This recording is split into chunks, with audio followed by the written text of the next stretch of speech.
Hello, everybody, and welcome back to a brand new episode of the NR 2021 NASCAR Cup Series season. Here after the summer break due to the Olympics, we are back after 2 weeks. It has been a nice little off break, and now we are going straight to the end of the season. Today, we are here for some road course racing at Watkins Glen International. So we have two back-to-back road course races, which we are very excited for. As always, I am joined in the booth by my good friend of JayCook. Jay, how you feeling after that nice little break we had? It's nice to come back, and especially to a road course that is as good as Watkins Glen, I feel like.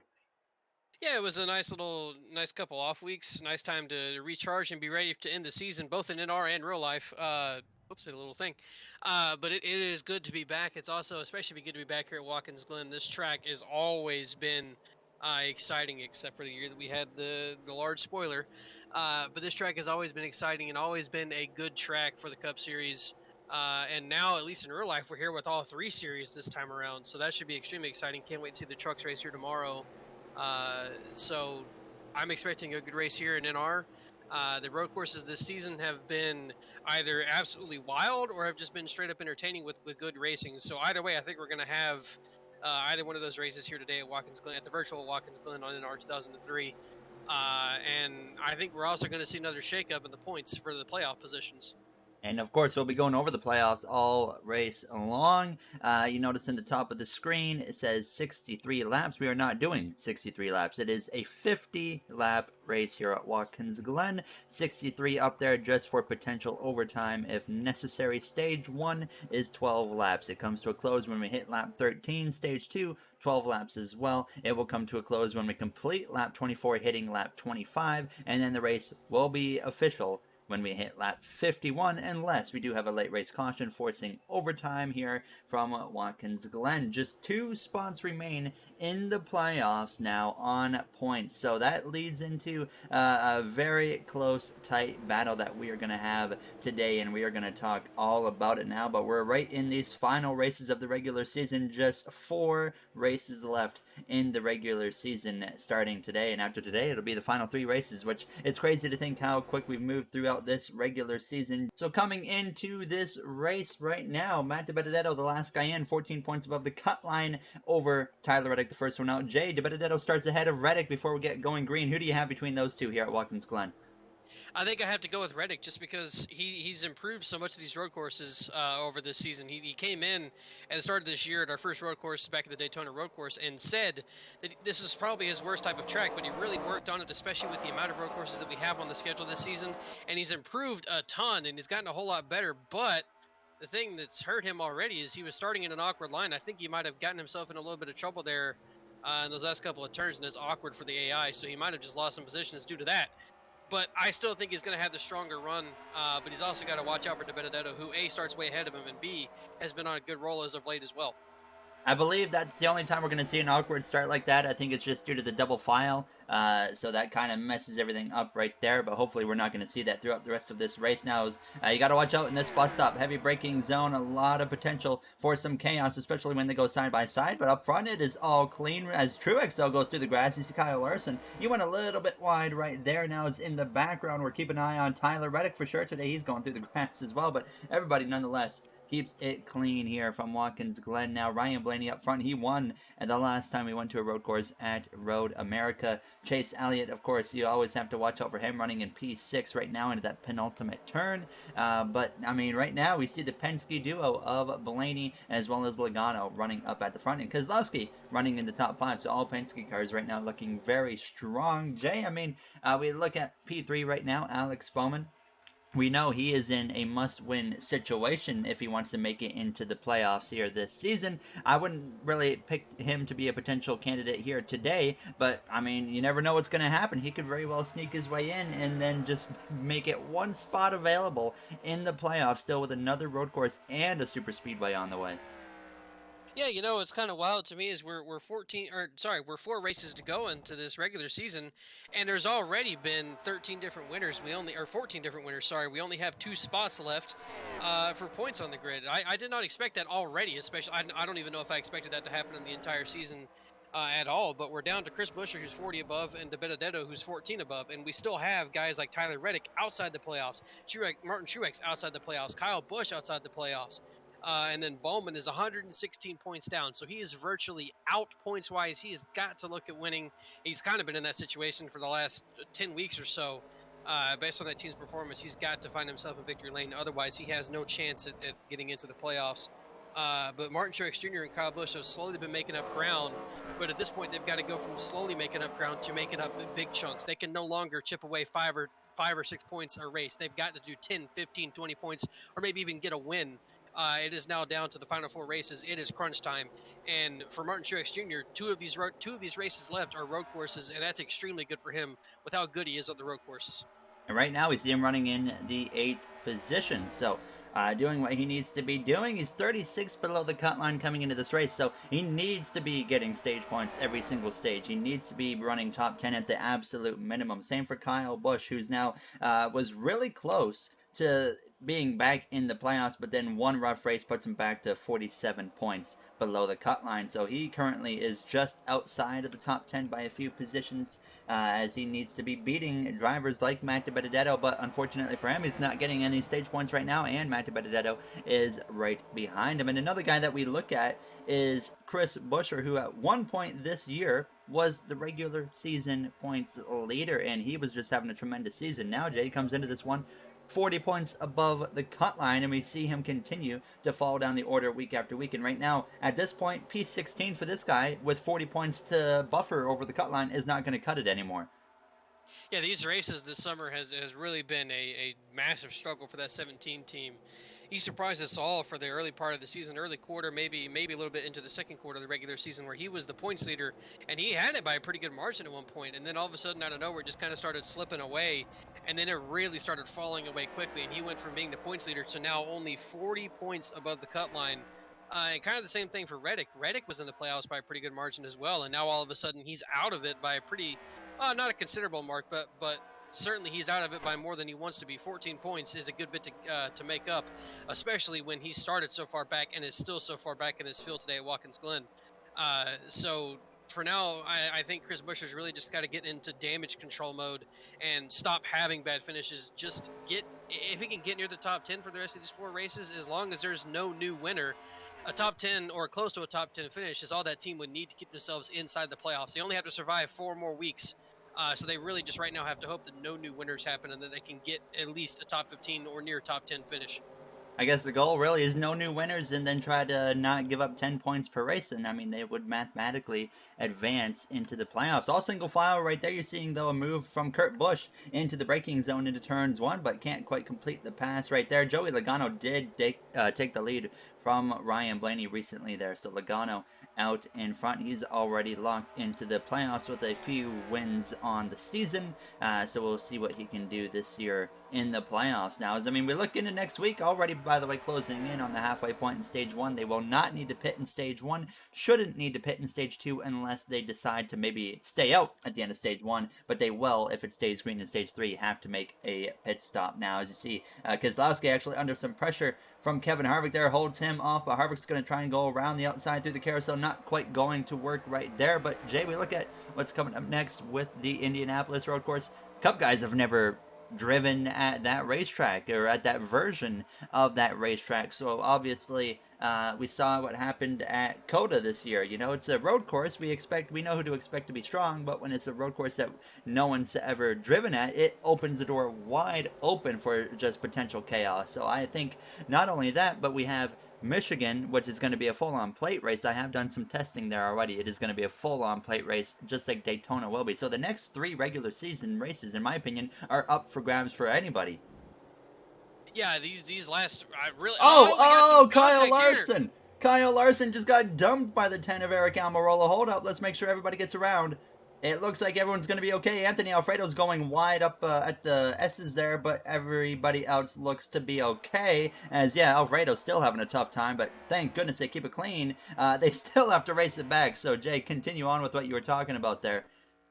Yeah, I was going to say these last 4 races that we have here to end this regular season, I think is probably the most intriguing part of the schedule that we have, both for real life and specifically for NR. Road courses have been great so far for NR. Michigan, I cannot wait for that track. It is going to race like a play track. It's going to be wild. I have a feeling that we'll probably see if we're going to see a new winner, it'll certainly happen at either Michigan or Daytona with how those two tracks are.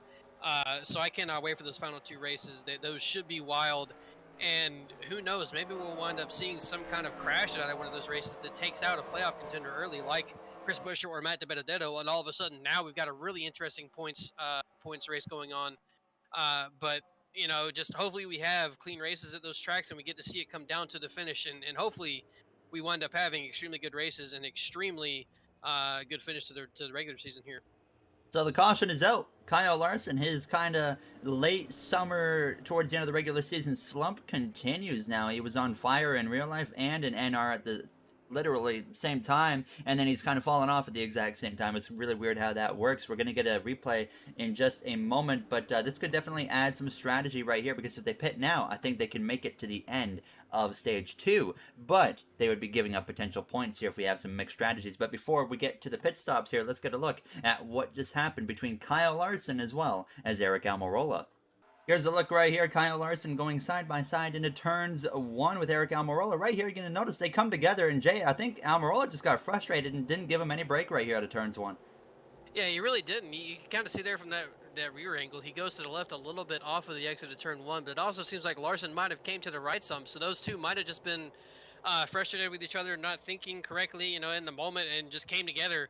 I'm not quite sure what happened there off of turn 1, but obviously they came together, and it wound up putting Larson into the wall pretty heavily, and that's going to be an end to his day already. Yep. Back to the live scene. We got some mixed strategy going on, like we had just mentioned before the replay. Joey Logano gives up the lead. Ryan Blaney, Alex Bowman, Kurt Busch, Harvick, Denny Hamlin, the first 5 to stay out. And as I was mentioning, I believe they should be able to comfortably make it to the end of stage 2 if they pit now, because we're only going to be looking at about a 3-lap dash here in stage 1. And then, I mean, from testing, we think that they can do about 15 laps or so. So, Jay, I mean, it is going to be close because, actually, now that I think about it, stage 2 doesn't end until we hit lap 25, I think it is, because it's 12 and 12. So yeah, when we hit lap 25, so it's still going to be a little bit close, but I think they're going to be about a lap to the good. But I think right here, what do you think of this call? I think it's actually a good move, because I mean, only 5 guys stayed out, so I am more confused by these guys staying out than I am by the guys pitting. Yeah, I think it was a decent call there, and it's going to be able to it's going to be able to propel these guys. Some of them who were further back is going to be able to propel them up at least 5 positions when these guys wind up having to pit at the end of stage 1 here. So I think it's a good move. I don't see why you don't pit there. And these 5 staying out, I can't really think of any specific reason why any of those 5 would have needed to stay out. Other than maybe an Alex Bowman, who's trying to get whatever he can get, but at the same time, he knows he has to win to get in anyways. But we are going green this time by, so we're just going to stick right here and get ready to go. So Ryan Blaney will be your leader. So these first 5 drivers are going to have about 7 to 8 lap older tires compared to Joey Logano and Chase Elliott, who really seem to be able to capitalize with this strategy. I think that's going to pay off for him here on this restart. Now, as we always look for Elliott to be very strong, of course, won multiple races already, I believe, at Watkins Glen International. So it's going to be interesting to see what happens here, as now we will be getting back going on at lap 9. So it's going to be a 4-lap dash to end the first stage here from Watkins Glen. Now, as we saw, these guys definitely not taking any prisoners today. Aric Almirola did not let up for Kyle Larson, was not afraid to turn him into that barrier, and that kind of sets the tone for this race. Jay, I mean, road courses, I mean, are considered almost the new short track in NASCAR. These guys not afraid to get aggressive and physical at all now, as you see a little bit of chaos there on the restart. Especially when some of these guys know what's on the line, like Matt DiBenedetto, Tyler Reddick, Chris Buescher, Kyle Busch, Martin Truex. All these guys are around that playoff bubble right now, and we only have so few races left in this regular season.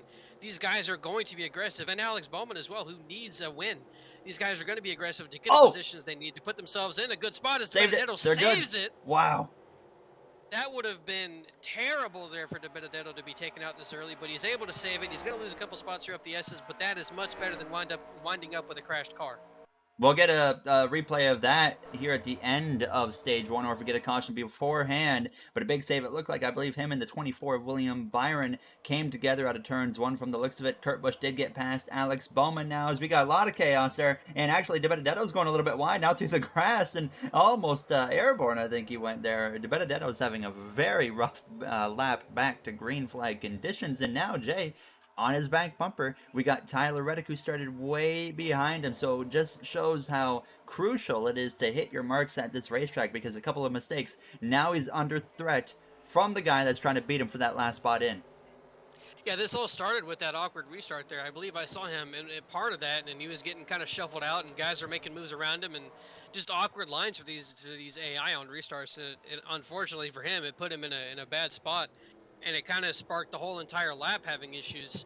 Now it looks like he's in a position where he can regather it up, but he lost a lot of spots, and a lot of goodness gracious, these guys are getting extremely aggressive off turn one.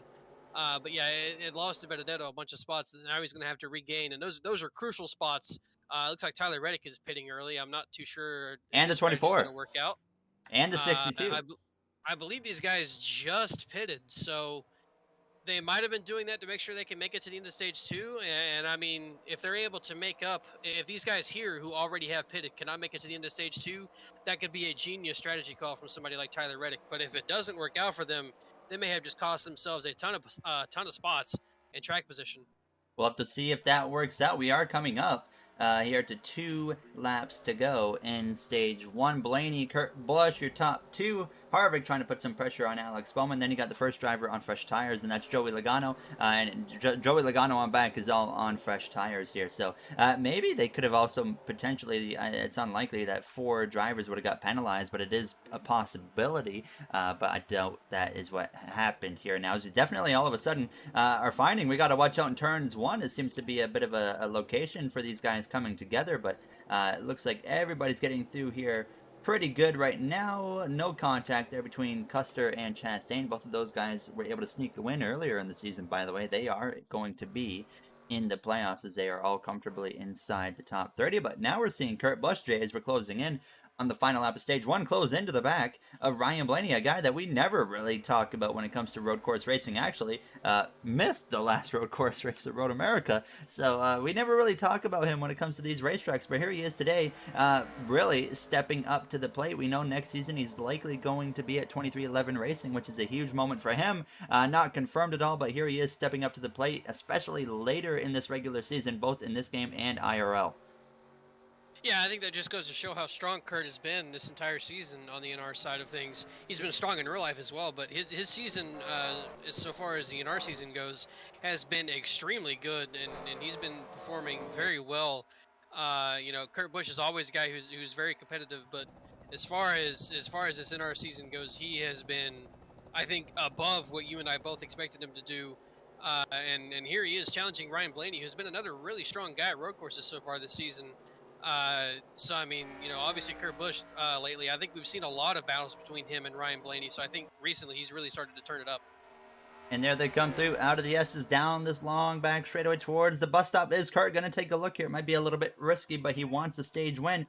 Every playoff point matters at this point in the season. Heading into the playoffs, they nearly come together, and wide goes the one car of Kurt Busch. Now he has to be defensive over the 22 Pennzoil Ford Mustang of Joey Logano, but it looks like he's going to hang on there, but kind of blew his chance there for a stage win, as I will get into caution command right now here as they head down this final back straightaway towards the penultimate turn there. Some pressure from Logano. We know he's got those fresh tires now, and he's actually just going to power right on by it, looks like there. So that just shows, Jay, how crucial these tires are going to be, as Ryan Blaney will win stage one. But do you think now the 22 looks at maybe staying out here at the end of stage one? Yeah, goodness, excuse me. Yeah, I think he will stay out at the end of stage one here. I mean, that's why you put there, right? To try and stay out and see if he can make it to the end of stage two with these caution laps here. So I think he will stay out.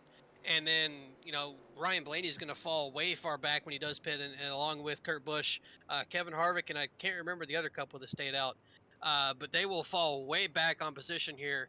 And then Tyler Reddick is going to have to hope that these guys here, who already have pitted, run out towards the end of stage two, and then he's able to all of a sudden be in a very good position. But at the moment, if these guys are able to make it, Tyler Reddick may have just cost himself 10 or so spots and put himself in a really bad position compared to Matt DiBenedetto.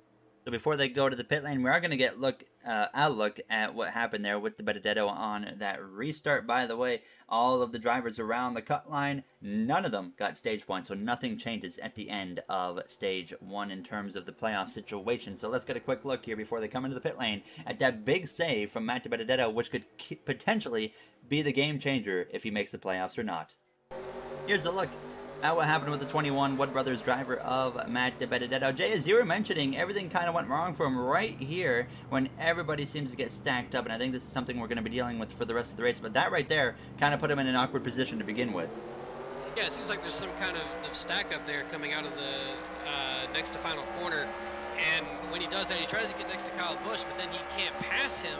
So he kind of wound up slowing up, and then it puts himself in a really bad position compared to Byron. Byron is able to get to his inside and really get on the gas before they get onto the start-finish line, or the start-finish straight. And then they go into turn one, and DiBenedetto clips his quarter panel and makes a great save there. Almost ends his race early. Tremendous save there by DiBenedetto now, as hopefully we're going to be able to see him work his way back forwards as he lost quite a bit of ground from that small incident there with the 24 of William Byron. Now to the live scene here, getting ready for potential pit stops at the end of stage one. There goes Ryan Blaney, and wow, it looks like everybody might follow him in. So, Jay, I mean, I guess that strategy could be considered a bit of a win now for Ryan Blaney and all of the guys, the 4 or 5 of them that decided they were going to stay out at the last caution. Yeah, I guess so. I mean, I don't really see why everybody's pitting here, but I think that really makes you have to question then the strategy of Tyler Reddick. If he's pitting at the moment, which it looks like I see his car up at the top of the screen on pit road. Yes, I do. He is on pit road. So that brings his pit call into question even more than some of these other guys who pitted. Because he decided to pit in that Oh, caution in stage one, and then, okay, people are taking 2 tires here. But yeah, Reddick decided to pit once they also went green after that caution and put himself in a terrible position. And now he's pitting here with these guys again, so he's not even going to make up any spots. And he may make up a few if he took 2 tires, but he's not going to make up as many. No, he's still sitting in his box. He's going to be plumb last almost. as is the So 24. Tyler Reddick is going to be in a terrible position. Now, what's fascinating here is all the 3 cars that I see currently just sitting here those are the 3 same cars that pitted under green flag conditions. So I'm wondering if there's something going on with these 3 drivers that we don't know about with some penalties or something, because it looks like you see the pit signs in front of them. I think they're being held. So I think there's some type of penalty situation going on Can for the 24, 8, and 62. can we just take a second to talk about that TV screen back there on pit road, and it showed a cat with a racing helmet on? I didn't that one right there. Yeah, Oh, I didn't even notice that. I looked over the corner of the screen and there was just a cat with a racing helmet staring at me. Huh. We'll have to keep an eye on that whenever we come to the pit lane again here. See if it comes up before we go green. We are going green here in just a few moments' time. I don't see it yet, so we'll have to keep an eye on it when we come into the pit lane again in the rest of this race here. So Joey Logano is out front. Ryan Blaney gave up about 5 spots there, so interesting. I mean, I guess that was the appealing situation for the guys that pit last time, is they could take maybe less tires, less fuel on the next pit stop. So now we have Chase Elliott in second. We know these guys back here are going to do this right there. And Matt DiBenedetto is right in the middle of that again. He's actually just ahead, but he still lost time as we are back underway for the start of the second stage here from Watkins Glen. So stage 2 comes to a close in 10 laps time. So as soon as we hit lap 15, stage 2 is complete there, as it was a little bit close between the 2 and the 14 of Keselowski as well as Chase Briscoe. But Jay, now it looks like if you're honestly not in the top 7 or 8 on these restarts, you are going to be at a really big disadvantage, and you're going to have to be playing catch up for the majority of the stage. As you can also see, the 8 and the 24 are now lapped down.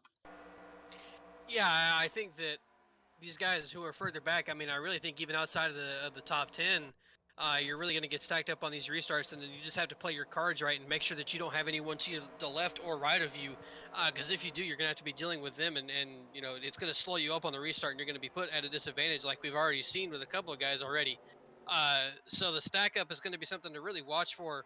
And we might see these guys kind of learn as it happens more and more throughout this race, and maybe they'll be able to get it figured out a little bit better. But that stack up is certainly going to be an issue if it keeps happening. They're going to be going 2 laps down from the looks of it here between Tyler Reddick and William Byron there. I see the cat, by the way. I just saw the cat on the pit sign. But yeah, I mean, that's devastating to the 8. And I see in the background we have a couple more drivers coming into the pit lane, including the 3 again of Austin Dillon and the 52. So weird stuff going all around here. But Jay, I mean, that completely destroys Tyler Reddick's race, because we know there is no way he's going to come back from even 1 lap down, but now he's going to be 2 laps down. So that kind of puts it into the hands of a driver like Martin Truex Jr. and Kyle Busch that are going to be able to hop into those final 2 spots on the outside looking in. And we see what Truex is doing right now. Clearly, he's going to be in good shape, especially if he can beat Matt DiBenedetto as well. It might seem like the world is ending for Tyler Reddick and his team at the moment, but the thing he's got to remember is there's still a road course left, which he's strong at, and there's also Michigan and Daytona, 2 virtual, 1 plate track and another one that's virtually going to be a plate track. Almirola looks like he's blowing up. I can't tell because the screen is fuzzy, but I think I see smoke. Yes, he is blowing up. He's off to the side, out of the way. Thank goodness.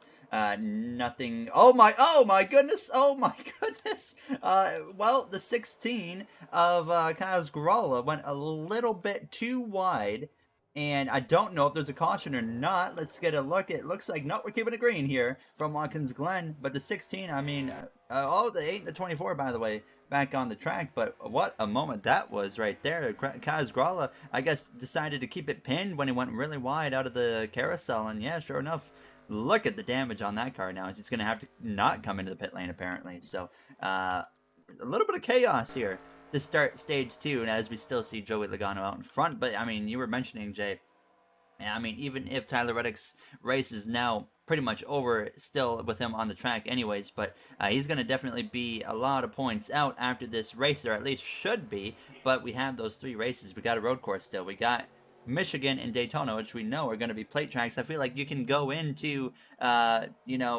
Michigan after next week, even be probably 50 points out, and you can still have a chance of making it, just with how wild these next few races are going to potentially be.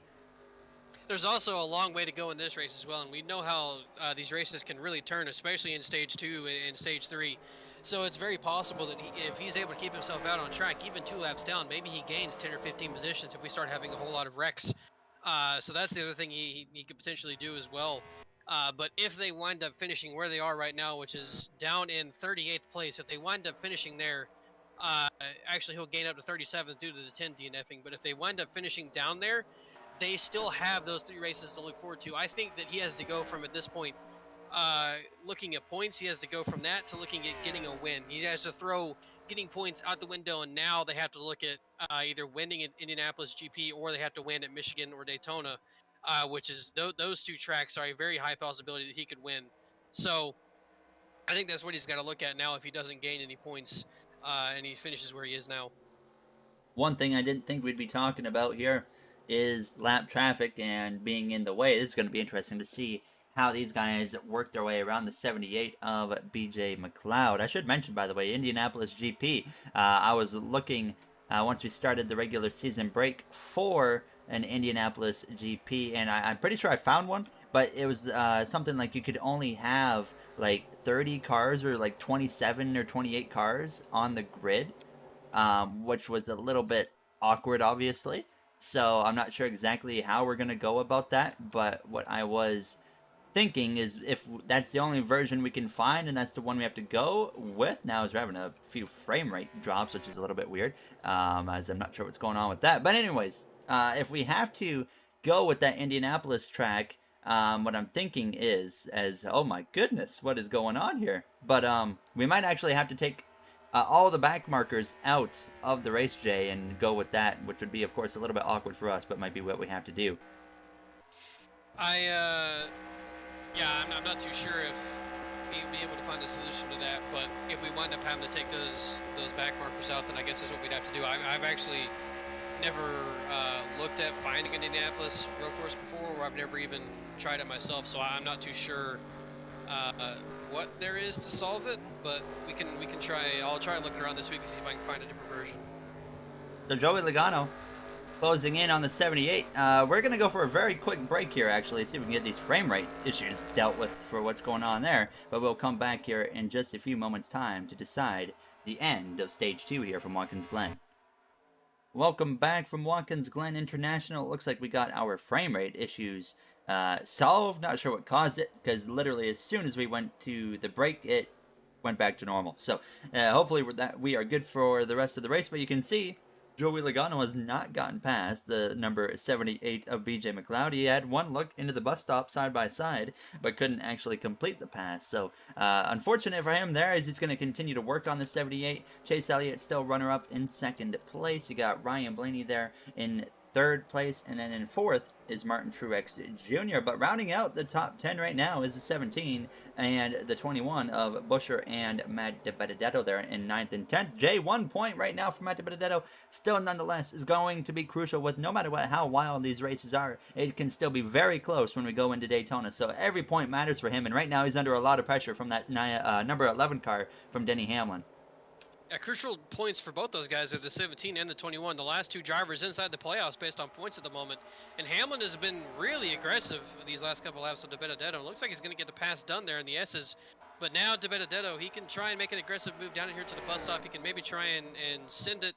But it looks like he's too far back to make a move happen. So he's outside the top 10 at the moment, but he's got a couple of laps to get himself back inside that top 10. Coming to just 2 laps to go. Actually, when we come through to cross the line, or actually 1 lap to go, sorry, to be the white flag this time by. So yeah, he's only going to have 1 lap to do it now, as they do end stage 2 as soon as they hit lap 25, completing lap 24. So it's Logano, Elliott, Blaney, Truex, Keselowski, your top 5. That's 17 now, trying to put some pressure to Kyle Busch now as he sees Denny Hamlin closing in on him. He wants to try and get a move on with it now, as DiBenedetto needs to make sure he hangs on to every spot possible. But now he's under pressure from the 1 car of Kurt Busch, who we saw a lot of speed from earlier in stage 1, but with the pit stops and whatnot, he found himself down outside of the top 10. Now as the 17 and 18 nearly come together, but Chris Buescher completes the pass. But look at this just little group of cars right here. There's a lot of positions up for grabs on this final lap of stage 2. And now, Jay, it looks like DiBenedetto is now potentially even going to lose 11th place if he's not careful here. I think he should probably just settle in, not be overly aggressive, and just try to get ready for that start of that third and final stage and focus on that. Yeah, he doesn't need to try and full send here for just a point or two in stage 2 when he's got a whole race to worry about, and his main competitor, Tyler Reddick, is suffering right now, 2 laps down back in 37th place. So DiBenedetto really has to focus on the rest of this race and finishing in a good position and not putting himself where he's not gaining a bunch of points on Tyler Reddick at the moment. So I don't think he needs to full send here and try and get 10th place. I think he needs to sit back, keep his car together, and then try and go for it towards the end of this race. Joey Logano leads the way through the final turn over Chase Elliott there for Hendrick Motorsports, and it is going to be Joey Logano, if I can get the command in time, winning stage. Oh, I got it right as I crossed the line. It looks like we are good. Yes, we are. So Joey Logano wins stage 1. Chase Elliott second. Blaney, Truex, Keselowski, your top 5. So Truex gets 6 points right there against Matt DiBenedetto. So that will now decrease the gap to 30 points out for Truex at the end of the stage. Kyle Busch only got 1 point because Hamlin actually passed him before the line. So Kyle Busch is still 46 points below the cut line after stage 2. Chris Buescher, of course, picked up a few points right there. He got 3 points, so that helps him a little bit. Now, nothing to actually look over there from stage 2 with any saves or incidents or anything. So we're going to take a very quick break and come back for the start of some pit stops here at the end of the stage, leading us into the start of stage 3. Back from Watkins Glen International, ready for some pit stops here at the end of stage 2. I would expect to see everybody here on the pit lane, and Jay, we know they cannot make it to the end. It is a 50-lap race, so it ends when we hit lap 51. They can go till probably about lap 40, maybe between 40 and 42. So we know it's not going to be really any fuel strategy unless we have an awkwardly timed caution at the beginning of the stage. So, I mean, this could be a very crucial pit stop for just about everybody right here. Yeah, I think that these guys really have to focus on this pit stop here, knowing that this is going to be one of their most likely only last 2 pit stops. So these guys need to nail this pit stop here, not lose any track position, and then get themselves ready for that last one that they're going to have in about 15 laps from now, if we don't have a caution between now and lap 40 or so. Logano wins the race out. Elliott's going to be second. Nothing changes right there. Blaney Keselowski gets ahead of Truex. And you see the 14 at Bresco, who's having a quiet but very strong run here today in Watkins Glen, get out. Oh, Bubba Wallace has got some left side damage because it looks like there was some contact maybe with him in the 37. Couldn't quite tell there. But either way, the 23 does have some damage. He's been quiet today. Not a lot going on for that 2311 driver. Alex Bowman behind Kyle Busch. You can definitely tell that 18 lost some track position right there. Where's the 21 of Matt DiBenedetto at? I didn't even notice him. I think we just completely missed him. There he is right there, in between the 4 actually. Looks like he gained some track position right there, so that is going to be crucial for him. As, by the way, we are going green this time by, and these guys have to haul the mail here to get to that pace car here before it comes in at the end of this lap. So one final stage to go, Jay. We've seen Penske racing on top of everything today. So, I mean, from what you've seen, do you got your money on a Penske driver who is 3/4 of the top 4, or maybe a guy like Chase Elliott, or do you think maybe someone else could spice it up here and potentially sneak into a win? I think we're going to see either Logano or Blaney in victory lane. Those two have been the strongest so far, and of the two, I don't know which one is better. So I think that those two are certainly some guys to look out for. But I mean, we've also got Truex right there, who's very good at road courses, needs to get himself a win, and at least a good finish to hurt or to help his playoff chances. Keselowski, who's been strong this season on road courses, and then you can't forget about Chase Elliott, how good he is on road courses, specifically here at Watkins Glen. The man is, I think this is probably his best track in NASCAR. So here we go with a really big stack up this time. And luckily for DiBenedetto, he was just ahead of it. But I think that's the worst one we've seen so far. Not lucky for Kyle Busch.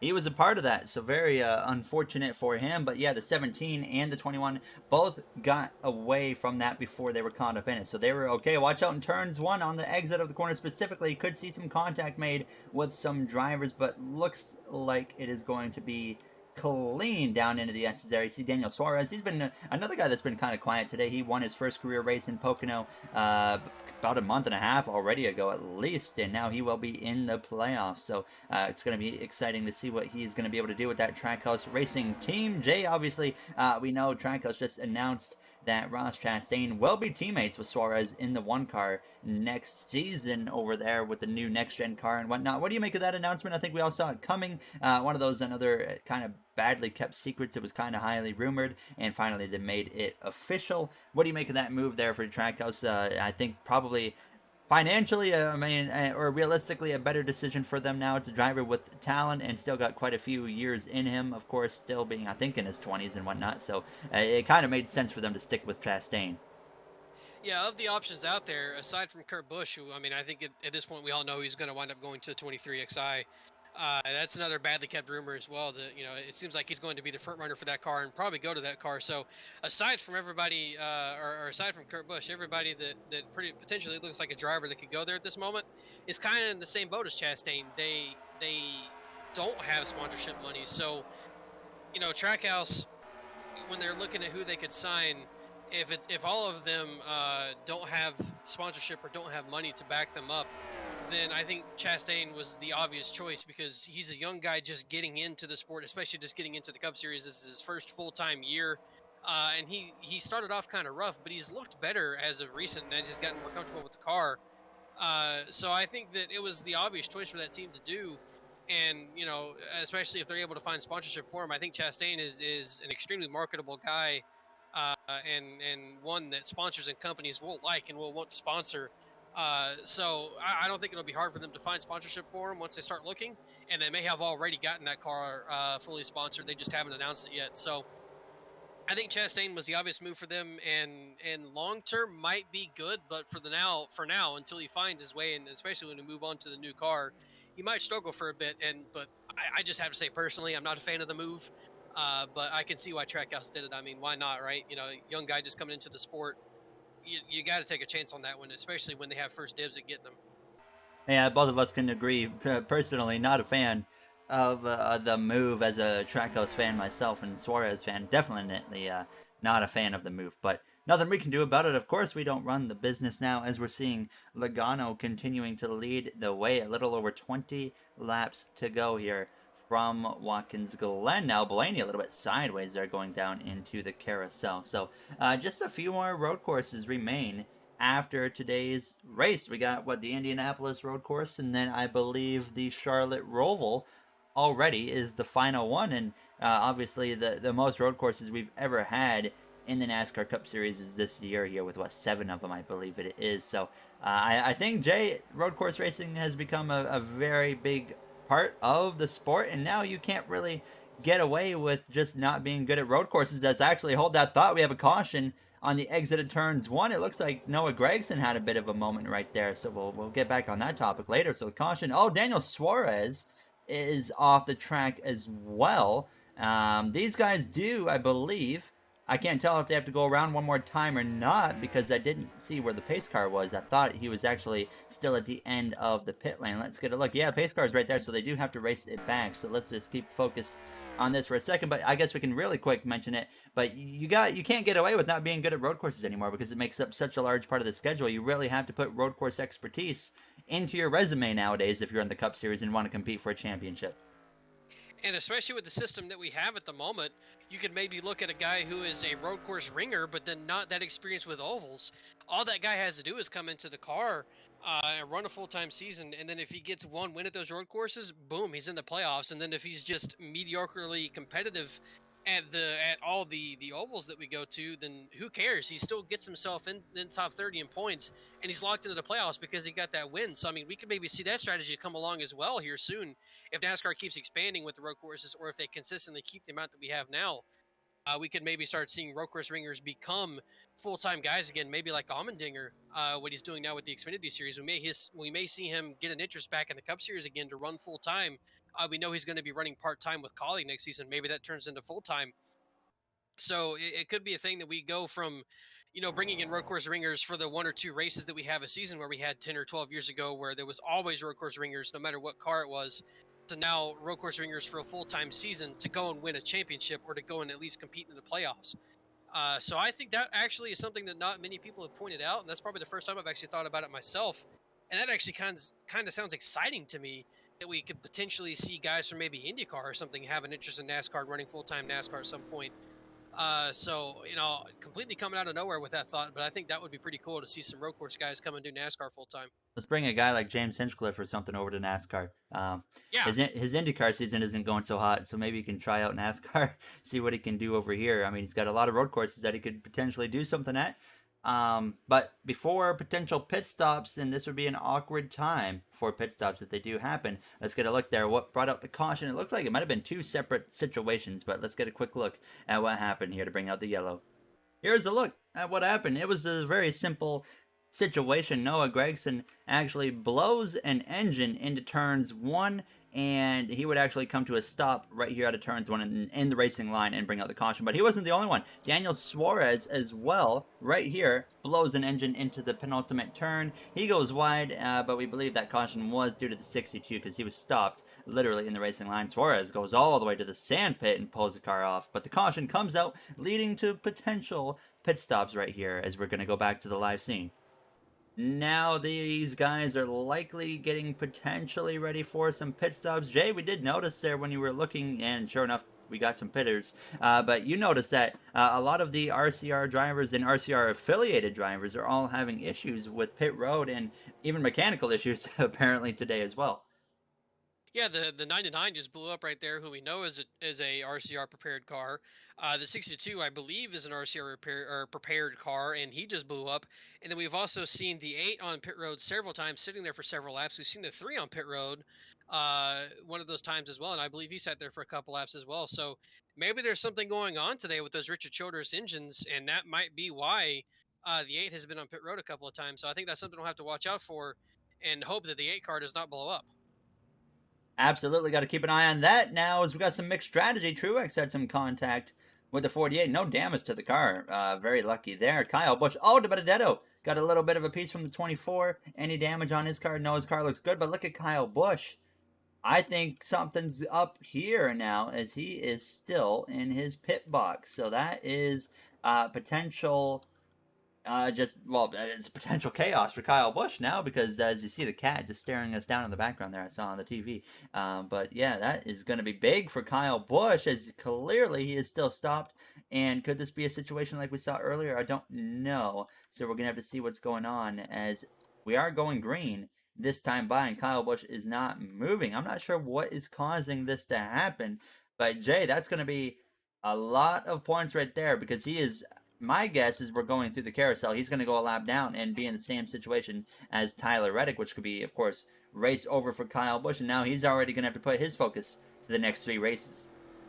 And this, of course, is best case scenario for Matt DiBenedetto and Chris Buescher at the moment, who I believe I just saw Chris Buescher's actually up in a really good spot, and I think at fourth at the moment, third or fourth. So if he's able to stay there, Third. that is extremely exceptional for that team. We were just saying they needed to get close to top 10 finishes, much less a third place. A third place would be great for them. So right now, this is best case scenario for the 21 and the 17, with both the 18 and the 8 having issues. But Truex at the moment, he went from being second or third down to fifth. So if he's going to win, he's going to have quite a bit of ground to make up here in these short 18 laps that we're going to have restarting this race. And there you see the weird pit stop. It's going to start with the 4 and the 37 specifically. Truex is going to be getting away okay, but he did lose a little bit of ground. But yeah, up front, you got Chris Buescher. I mean, he's won a road course back in the Xfinity Series. I believe it was Mid-Ohio, if I remember correctly, way back in like 2016, 2015, somewhere in there. As you saw Elliott trying to maybe look up the inside of Logano, not going to quite happen. Now as, we got a crash. Oh, that's Kurt Busch into the barrier, and the caution is going to come out here from Watkins Glen again. That's going to add on to more of this race strategy chaos. The 37. Oh, we got it. Oh, the 17. The 17 has crashed. The 12 of Ryan Blaney has had an incident. Oh my goodness, what has happened? We were just talking about the 17 gaining a bunch of positions when he needs to, and now he is done in Watkins Glen, and so is the number 1 of Kurt Busch, the 12 of Ryan Blaney, who's been a competitor all day long. Rick Ware Racing deciding to dirt track it through the bus stop, but look at the 12 of Ryan Blaney. They still have to race it back. We can only imagine what in the world just happened as Joey Logano and Chase Elliott still remain clean as they come through the penultimate turn down into the final turn, and the caution is going to come out. Wow. Jay, I mean, we said earlier, you mentioned it, these races are long, anything can happen, and that just proved it right there.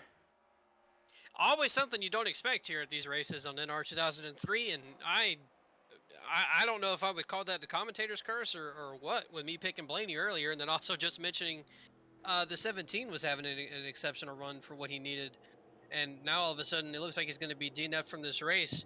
The good thing for him is he's still going to be in the playoffs after this race, certainly with less points than he had already, or that he had before, but he's still going to be into it, and 2 of his main competitors around him, Kyle Busch and Tyler Reddick, have also had issues and are down around the same position that he is. So at the moment, Chris Buescher's not going to lose too many points, but he will be that last car in and in certain danger of falling out of the playoffs.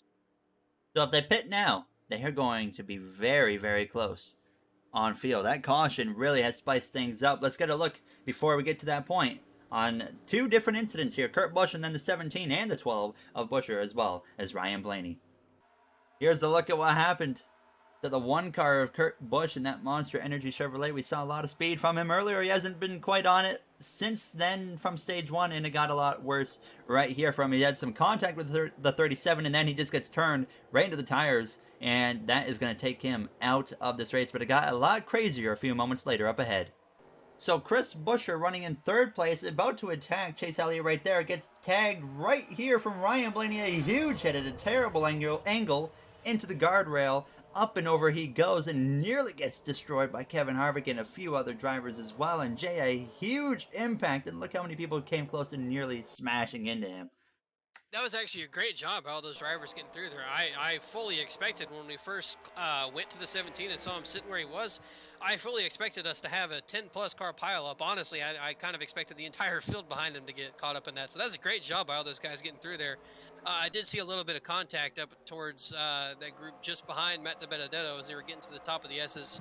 There was some too wide going on there, so there was some contact made, but nothing nothing any further than that. And luckily, we don't have any more torn up cars.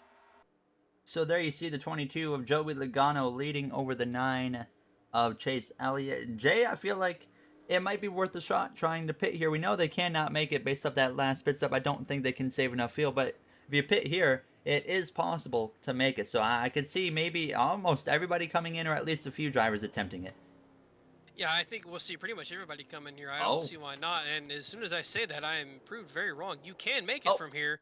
I think this is a smart move by the 14 and anybody else who chooses to come in. You can make it to the end of the race from here. So I think that it would have been a smart decision to pit there, but it seems like nobody wants to do it aside from these damaged cars. yeah, the 14 does have left side damage. The 12 has left side damage. The 37, the 42 is the first non-damaged car I see pitting, as well as he's got the 7, the 78, and the 3 of Austin Dillon pitting in behind him. But yeah, mostly damaged cars. But nonetheless, I think that's still a possible opportunity for these guys, anyways, because they're going to get those cars fixed and go back out on track.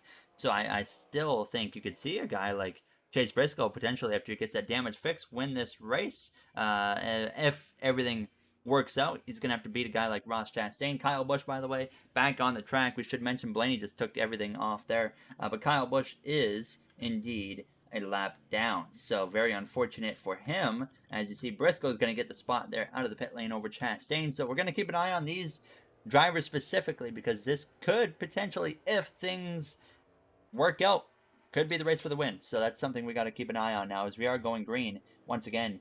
This time by as they lead the way down towards the bus stop. So we're going to stay right here. It'll be 15 laps to go when they go green. And Jay, we were seeing them do about 15 laps in testing on fuel. So unless these guys here save a lot of fuel, it is going to be, nonetheless, going to be very close either way. And I mean, we could very well see a surprise winner if we don't have another caution here today. Yeah, I think that if it goes green here, we could very well see Chase Briscoe get himself into victory lane. I know for a fact that all of these guys here will not be able to make it, and I'm pretty sure that Briscoe will be able to. Uh, so I think it will be close to these guys making it. I think they might be a lap or two short now with these cautions, but I think there's still going to be no way that they wind up making it to the end of this race without another caution. So if this thing goes green, I think Chase Briscoe is immediately the first person that I'm looking at that could win this race. We know there's going to be a bit of a stack up right here. I think Matt Benedetto is going to be in prime position to get messed up by this stack up right here. We're about to see what happens now as Truex backs it up a little bit. Benedetto, yep, he's going to be in that first row. That's about side by side, so very unfortunate for him, but he still at least gets away decently now as we are back underway with 15 laps to go. Joey Logano has led a lot of this race. Now as Denny Hamlin finds himself up in third, where Chris Buescher was last time they had that big incident. Now as we're actually having a bit of a frame rate drop once again here from Watkins Glen as they go down towards the S's. So Logano in command right now, as he's been in command for a majority, like I said, of this race, but looks pretty clean for everybody right there. So everybody gets through without any issues. Now as Bubba Wallace is side by side with Cody Ware there through the exit of the S's. Now is nice to see a Rick Ware racing car running well today, as you got Elliott trying to chase down that 22. Jay, I mean, it looks like no one really has anything for the 22 of Joey Logano today. What are these guys like Chase Elliott gonna have to do to get by him? Yeah, he's looked very strong so far, but I think at the moment what they're going to have to do to get by him is have green flag laps. We really have not had any green flag runs since the middle of stage 2 or so. And you know, I think we might see Chase Elliott be a little bit stronger than Logano right now. We just haven't been able to actually see that come into fruition. Logano's just been able to keep leading these laps due to these cautions, but I think if we get a green flag run here, we might see who's truly faster. There you see rounding out the top 10 round where the 21 Amanda Benedetto is. Oh, we got some drivers coming into the pit lane. Some more strategy. I don't know if that's going to work. The 53 of Davison as well as the 23 of Bubba Wallace all electing to come into the pit lane. Interesting strategy calls. We'll see. Oh, up front, Chase Elliott, as Jay was mentioning, that 9 car is fast, and here he is making a move. Truex doing the same thing a few rows back, and Elliott powers his way through to the lead. He spent the whole regular season having a lot of things take his potential race wins away, and he finally broke through recently to get his first win on the year. I think it was at Atlanta Motor Speedway there at his home track, and now here he is leading in Watkins Glen. Truex completed the pass on the 2 of Keselowski. He's up in the 4th, and all of a sudden it really looks like Joey Logano's falling off, Jay, because look at him now get swarmed by the 11 and the 19. I believe Logano is on a different strategy from these guys, correct? I think he's got 2 tires and these guys have 4, I don't or am I remember. mistaken? So I think it's possible that he might have 2 compared to these guys on 4, and if that's the case, then that would obviously be why they're faster at the moment. And we might see Truex get himself up into third here in a second. It looks like he's also starting to power up or starting to get the power down and get himself in position that he needs to put himself in position for the win. So there you see Elliott opening up a nice gap side by side between Custer as well as Christopher Bell. Some contact right there between both of them now. As thank goodness that doesn't lead to anything though. As Truex still fourth. Matt DiBenedetto here trying to make a move on the 43 of Eric Jones to move up another spot into the 9th position here. Now he's got to be careful. Don't want to get wrecked like that 17 did of Chris Buescher now. As what a potential season-changing moment that was for Chris Buescher. We've seen him get taken out a lot more later in this regular season than we ever have, because obviously one of the talking points of him throughout the first half of the regular season was his ability to avoid all the crashes and chaos, and that was allowing him to be so good in the points. But now he's starting to get caught up in these messes week after week. Yeah, it seems like his luck has ran out in that department. He really made it through the first quarter of the season, probably the first half of the season, without really being caught up in any wrecks at all that wound up having his finishing order or his finishes affected by them. So, it seems like his luck has ran out on that stuff, and that put him in a really good spot when he was missing those wrecks, and that's what really put him into the top spot in the points. And then all of a sudden now we started getting caught up in those wrecks and started having things go wrong, and his points have slowly started to fade away. His lead is very quickly faded away, and he's now in danger of falling out of the playoffs. I don't think he'll be outside of it after this race, but it's very possible that with 3 races left, he winds up finding himself going from the lead spot of everybody to all of a sudden out of the playoffs. Fastest lap of the day, by the way. Daniel Suarez in the 99 Trackhouse car. Almirola there in second. Chase Elliott doesn't even have the top 10 fastest lap. Interesting there. Logano has a 10th fastest. Hamlin's not even in the top 10. Truex, though, of the top 5, has the fastest lap of those drivers right now. So he's trying to put some pressure on the back of his Joe Gibbs Racing teammate of Denny Hamlin. We know Hamlin, of course, has won multiple races this season of 2. So Truex, of course, probably not going to be afraid to get a little bit aggressive there, even if it is a teammate, because he needs to get a move on with it now as he's having a great point day. But Jay, a win would make things so much easier for that team over the next 3 weeks. Yeah, he really needs to look at getting a win here or an Indy. I'm sure he could get a win also at Michigan or Daytona, but these road courses are his specialty, or at least haven't been his specialty for the last several years. So Watkins Glen and Indianapolis GP are 2 great opportunities for him, and he really needs to find himself in victory lane to just make that worry of points go away and get himself locked inside the playoffs. Ryan Newman going through just about there on the 43 of Eric Jones. And yes, he well up ahead. We got side by side with Kozlowski as well as Kevin Harvick as they get that settled out now. Truex a little bit behind now, that 11 of Hamlin. As Chase Elliott, he's starting to actually open up a nice gap here. 3 cars right here together under a blanket. Is any of them going to make a move into the bus stop? Does not appear so, as Harvick and Bell decide to just kind of chill in behind that too of Brad Keselowski for now. As we look through the rest of the order, single file actually pretty much everywhere. You got the 37 of Ryan Preece trying to make a move up the inside of that heavily damaged car of Ryan Blaney there for Penske Racing. Very unfortunate end to this race for him now, as he was strong all day long and really potentially had something for not only the 22 of Joey Logano, but maybe for the 9 of Chase Elliott as well, who continues to open up that gap here at the end of lap 40. And now just 10 laps to go here in Watkins Glen. What we are going to do is take one final quick break, and we'll be back with about 8 laps to go here to take you to the finish, and where we could see some field strategy play a heavy role in the finish of this race.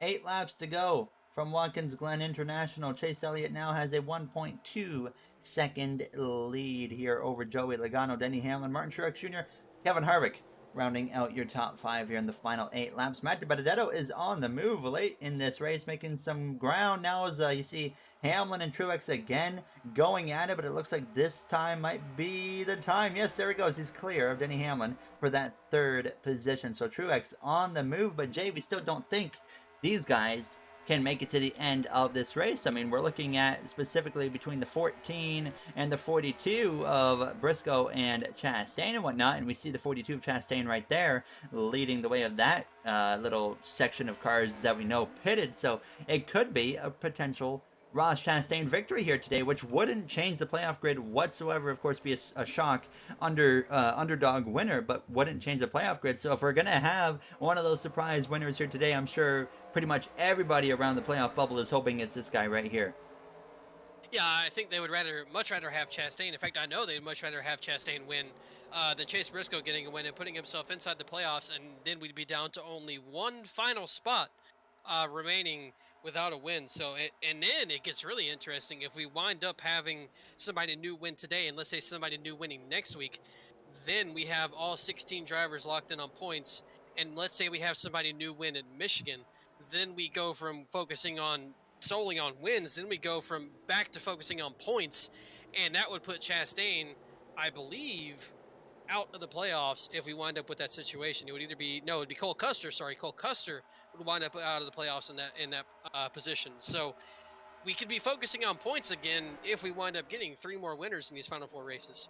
Something to keep an eye on. Of course, if Chastain wins today, that 2 wins would be enough to guarantee lock him even with the point situation, because he would have that additional win anyways. But there's a lot of potential here with only 2 spots available, 4 races to go. And with these races, we know it's very easily possible that we see those 2 final spots get filled up now, as Truex trying to put some pressure on the back of Joey Logano. Elliott 1.3 seconds ahead last time by. And even if these guys do come into the pit lane, Jay, do you think they take tires or maybe just take a splash of fuel here, and maybe still somehow with, of course, other drivers getting caught up on the restart, they very well could still come out in striking distance of maybe a Ross Chastain or a Chase Briscoe?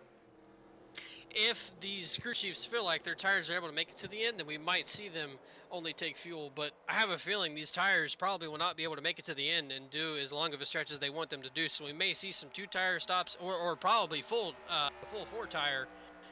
So I'm not sure that we'll see them take no tires, but honestly, that's all down to what the crew chiefs feel like, how far these tires can go. Truex up into second place here in the closing laps. I did see Anthony Alfredo come into the pit lane there. You see him right there putting some tires on. I do see a few pit signs out. I don't know if that's an indication of anything. But through the carousel, Truex, he's got some serious speed. I mean, other than Kyle Busch, we've got actually 3 Joe Gibbs Racing cars in the top 5. I mean, a big step up in performance, including Christopher Bell, who's having a great race here in Watkins Glen, who's as well been pretty competitive when it comes to road course racing this season now. As you see, that 19, is he gonna maybe come into the pit lane? No, he is not. Now we've got to be watching. There it is. Denny Hamlin is gonna be the first one of these top 10 drivers that decide to come into the pit lane. So this is gonna be crucial right here. What's gonna happen with the 42 of Chastain? How far back is he? Oh, he's right there. So there is no way that these guys are gonna come out in front. There you see the 47 come in, but then again, do we know for sure that a guy like Ross Chastain or Chase Briscoe can for sure make it? Are they a little bit short, maybe by half a lap to a lap? We don't know. It's going to come down to the wire here with the final 5 laps underway now. Jay, so we see these pit stops happening. Do you think there's any possible way any of these guys have saved enough to potentially stretch it up here?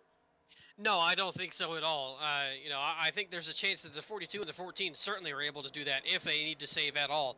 But these guys here up front, I don't think they're anywhere near making it to the end. They're just having to go full out as hard as they can go at the moment and then pit.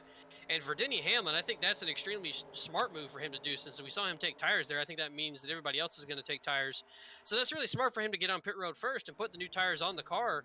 And he might be able to gain the positions here and get in front of Chase Elliott and Martin Truex. If the 14 and the 42 wind up having to pit, then that might put Denny Hamlin in position to win this race. So there's a lot of things happening at the moment, and right now it all relies on when these guys pit and if the 14 and the 42 and whoever else pitted with them are able to make it to the end of this race. Now, even if these guys pit, giving up a race victory, only a few drivers pitted last time, so these guys are still going to be racing for about a top 5 position, and we're seeing Truex close in on the back of the 9, so this is almost a bit of a heartbreaking moment for Truex now, as I saw that cat again on the TV. But it's almost a bit of heartbreak here because he's closing to the 9, but we know that he's not going to make it to the end of this race along with Chase Elliott, so you got to feel bad for him. Finally in position to go for a race victory, and now it's not likely going to happen here, so they should be pitting probably this time by. You see some right side tires on Harvick's car. You got the 14s into the pit lane. That's interesting.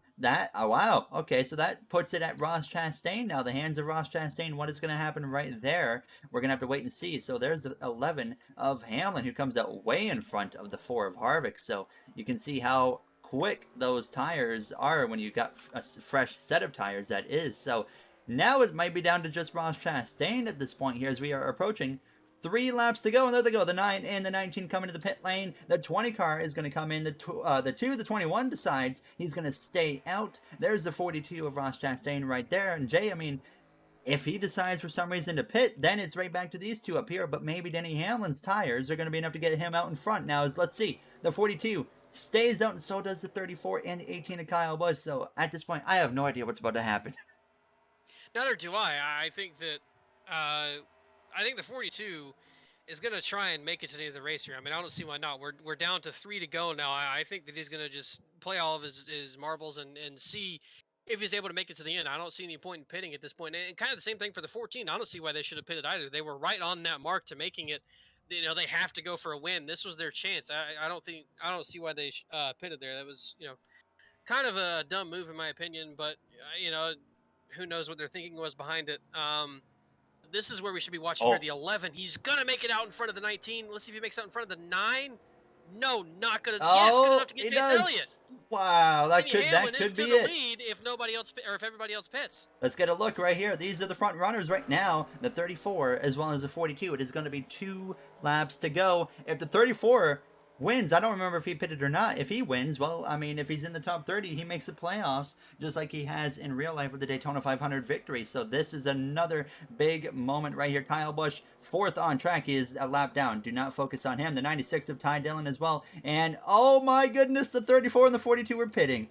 And the 78 of BJ McLeod, I don't believe is on the lead lap. I hope not. As, wow, Jay, that makes no sense to, I mean, at the same time, they already have the win. They're locked in, but it doesn't really make a whole lot of sense for them to not go for it. Yeah, I don't see why they're not going for it. They really should be. So, you know, it's... Benedetto's the leader. Yeah, DiBenedetto, he stayed out too long. He's certainly not going to come out here in a good position. He's probably going to wind up losing a couple of spots. He stayed out way too long. You know, when they're fighting for points, that's another thing I was going to touch on. I just didn't get a chance to. I don't see why that team stayed out as long as they did. They're now going to go from, I think he was in 6th or 7th to maybe now just barely holding on to the top 10. He's another guy that really should have pitted when Denny Hamlin did and taken advantage of new tires. Now he's going to hurt himself. And when they really need to fight for points, that's not something they should be doing. And Hamlin is checked out.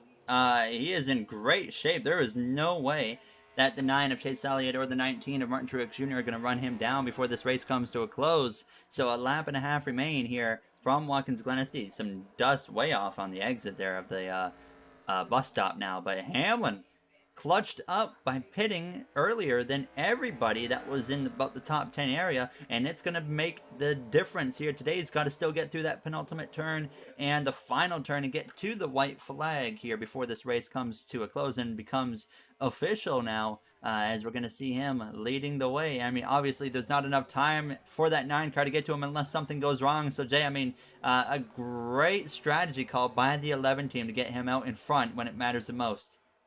That was an extremely good strategy call. And, you know, I even though Denny Hamlin took the lead here, when he took it, I did not expect him to pull away and pull out this gap here. I thought maybe, okay, Chase Elliott and Truex and Harvick all have a couple lap pressure tires in him. Maybe they'll be able to do something. And a lot of contact between teammates there. Oh, DiBenedetto and Keselowski. Oh, a huge incident. Keselowski.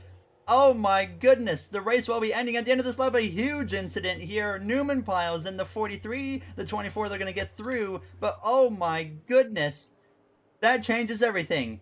Reddick sneaks through. This is going to be huge for the playoff situation. We are, of course, going to get a look at that after the race and just dissect everything. Denny Hamlin through the final few turns, leads the way. The caution's already out, so we don't even have to do the command. This is the final lap of the race. It is official once they cross the line into the penultimate turn.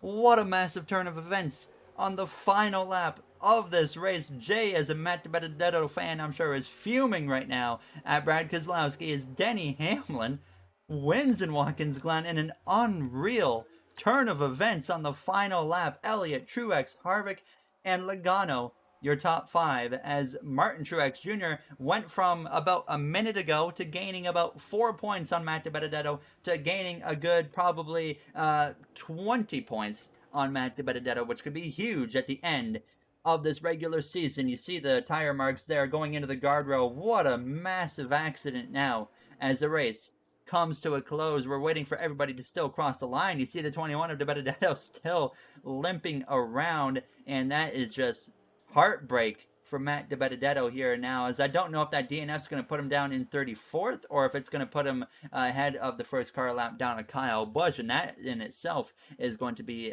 very big as well. And actually, we're going to let these guys do their whole cooldown lap so we can let that cycle through. But wow, Jay, what a moment right there. And we saw the contact between the two and the 21 out of turns one, and they just never got off each other, and Keselowski full on forced him into the guardrail on the left-hand side of the track. Yeah, teammates not cutting into each other any breaks there towards the end. One of them having a win, one of them in the playoffs by points, and Keselowski just truly did not let the Benedetto over. They kind of kept driving into each other, and there came to a point where there was a guardrail there, and there was no more room, and Keselowski just shoved the Benedetto into it, which wound up crashing them both and led to a huge, huge accident. The one thing I want to mention here, Gary, is we're not really going to see this filter out because the race is still technically going. Yep, we're going to call it there. So we're going to have to try and figure this out on our own. But it is very, it's going to be a very confusing thing to try and figure out. And it's also just baffling to see teammates racing like that and to see no room given whatsoever, especially when one of them is trying to fight for the playoffs, and it leads to just an absolutely massive accident with not just those two, but with a few other cars as well. There was all big hits there. So it is scored as Matt DiBenedetto right now in 22nd place. I believe what we're going to do is maybe do it like that. Score it there as after the leader crossed the line. But obviously, DiBenedetto, he wasn't able to get around one more time, but neither did Brad Keselowski, who is going to get 23rd. So I think what we're going to do is keep it official as what it shows us on the leaderboard there, just to keep it equal. We've never been in a position like this before where we've had to do that. So it's a really awkward scenario, but nonetheless, there wasn't enough laps, of course, for Kyle Busch on down to actually get past the 21 into Benedetto, so he would have been scored a lap down anyways at the absolute most, but it was on the last lap. So yeah, I think what we're going to do is actually give them still 22nd and 23rd and whatnot, and Alfredo Newman 24th, 25th, because they also were involved in that accident. So I think the finishing order like that should stand the way it is. But before we end it, we got to dissect this incident here. That could be playoff changing for Matt DiBenedetto here now, as we thought Chris Buescher had a big accident earlier. Oh my goodness, was that massive for the 21 of Matt DiBenedetto. Let's get a look at what happened between him and an Alliance teammate of Brad Keselowski. Here's a look right here, Matt DiBenedetto, Brad Keselowski. So Keselowski's behind DiBenedetto down into turns one, and he's going to take a look right there into the corner. And then out of the corner, Jay, we've seen it time and time again. Drivers come together, but this time it was a huge impact after that. Yeah, and it wasn't so much as drivers coming together there as it was Keselowski simply just turning left. You could watch him doing it. He did it 3 or 4 times there, not giving DiBenedetto any room at all, and pretty much putting himself and DiBenedetto into the barrier. And then all these guys here, just a few of them come piling in. Luckily, these guys were able to put themselves on the curb and miss it, and we don't have a huge pile up.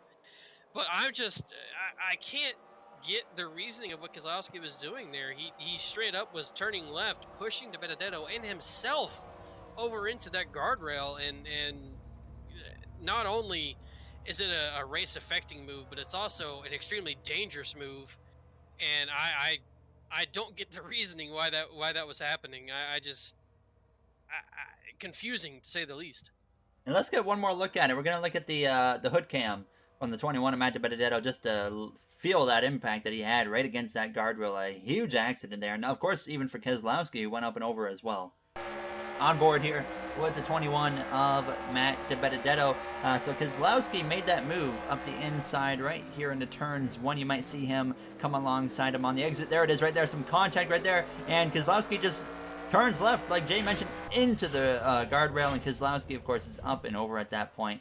A massive accident. The 6 of Newman comes through and hits him again. I mean, a huge accident. Of course, DiBenedetto didn't go up and down, or up and over. But that was a massive impact for him as well here from Watkins Glen, as that brings us to a dramatic end to this race here from Watkins Glen. Of course, we don't know the exact points until I take care of those later at the end of this episode. But Jay, we know that's going to be a big hit to Matt DiBenedetto. He was running for a potential, at least top 10, up almost towards the top 5.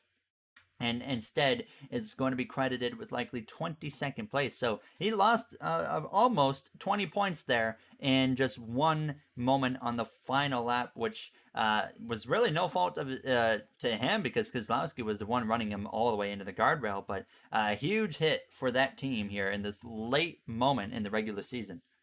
And on the last lap, DiBenedetto goes from most likely passing Chris Buescher and being that second to last car inside the playoffs to all of a sudden now he's not going to end up passing Chris Buescher. They'll be close, but he won't be ahead of him. And then also Truex is going to be a lot closer to the cutoff line as well. Tyler Reddick is going to be further down, I believe, and as will Kyle Busch. But ultimately, DiBenedetto went from having an extremely good day and looking like he was going to be in a good position for these final 3 races to all of a sudden now he's kind of back to where he was, just winds up being closer to Chris Buescher. So, even with one lap to go, a lot of things can change with one incident. And we saw there, I mean, one incident with Keselowski and Matt DiBenedetto changed virtually the entire look. Well, not the entire look, but it changed how this playoff situation was going to look after this race is over with. I guess at the end of the day, he's lucky it didn't happen a lap earlier where that would have forced overtime, and then he would have lost 2 or 3 more laps and been down in about 33rd, 34th, 35th area where Chris Buescher is already at. So he would have lost another additional 10 to 12 points if that would have been with 2 laps to go and forced overtime. So a wild end to this race here from Watkins Glen International. Overall, I mean, Jay, I think we can agree that was actually a tremendous race. Had its action, but it was also clean at the same time. We didn't clean out half the field. We only had 4 or 5 guys take some big hits. So I think we can both agree, though, probably one of the best road course races of the season. I think that was, in my opinion, the best road course race of the season. And I mean, wouldn't expect anything less from Watkins Glen. It's always a fun race and probably one of my favorite tracks on the schedule. So I was very impressed with this race. And even though there were some big incidents, we still saw some really clean, really good racing. Especially up there towards the front, there was a hefty amount of lead changes and a lot of guys changing top 5, top 10 positions, all that kind of stuff. So very, very exciting and overall, just a great race.